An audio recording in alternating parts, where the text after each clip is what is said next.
अफगानिस्तान में 2 साल पहले तालिबान के सत्ता पर कब्जे के बाद सोमवार को पहली बार अमेरिका और तालिबान के अधिकारियों की कतर में मुलाकात हुई।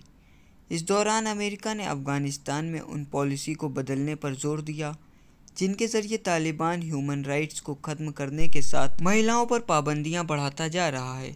अमेरिकी अधिकारी ने तालिबान सरकार से लड़कियों की पढ़ाई और महिलाओं की नौकरी करने पर लगे बैन को हटाने के लिए कहा। साथ ही उन्होंने तालिबान की हिरासत में मौजूद अमेरिकी नागरिकों को रिहा करने पर जोर दिया।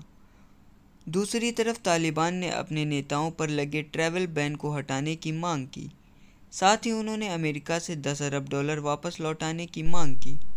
दरअसल अगस्त 2021 में अफगानिस्तान पर तालिबान की कब्जा के बाद अमेरिका ने अफगान संपत्ति अपने कंट्रोल में ले ली थी। इस दौरान अमेरिकी प्रेसिडेंट जो बाइडेन ने कहा था कि इसका इस्तेमाल वो 9/11 पीड़ितों के परिवार की मदद में करेंगे। 9/11 हमले में कुछ पीड़ित परिवारों ने तालिबान पर मुकदमा किया था जिसे वो जीत भी गए थे। ये परिवार इन पैसों से केस के समय लिए गए कर्ज को चुकाना चाहते थे।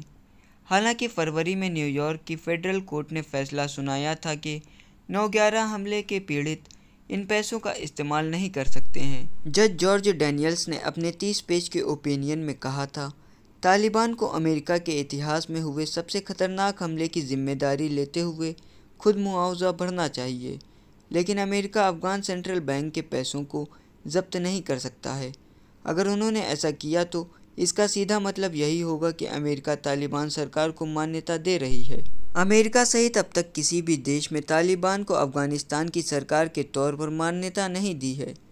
रविवार को कतर में दोनों देशों के डेलीगेशन के बीच बातचीत के दौरान अमेरिका ने इस बात पर सहमति जताई कि तालिबान के सत्ता में आने के बाद अफगानिस्तान की जनता पर आतंकी हमले कम हुए हैं। तालिबान ने 2021 में वादा किया था कि वो अपनी ज़मीन का इस्तेमाल अमेरिका, उसके सहयोग और अफगानिस्तान के लोगों पर आतंकी हमले के लिए नहीं होने देंगे। अफगानिस्तान लगातार दुनिया से उसे मान्यता देने की मांग करता रहा है। पिछले हफ्ते तालिबान के कार्यकारी रक्षा मंत्री मुल्ला मोहम्मद याकूब मुजाहिद ने अल अरेबिया न्यूज़ चैनल को एक इंटरव्यू दिया था। इस दौरान उन्होंने कहा था, सरकार ने मान्यता हासिल करने के लिए सारी ज़रूरतों को पूरा किया है। इसके बावजूद अमेरिका के दबाव में आकर दूसरे देश हमें मान्यता नहीं दे रहे हैं। हम उन देशों से मान्यता की अपील करते हैं जो अमेरिका के दबाव में नहीं हैं। हम चाहते हैं कि दुनिया के ताकतवर इस्लामिक देश हमें सरकार के तौर पर पहचाने। मुजाहिद ने कहा, अफगानिस्तान अंतर्राष्ट्रीय समुदाय से बातचीत करने और उनकी चिंताओं को सुनने के लिए तैयार है।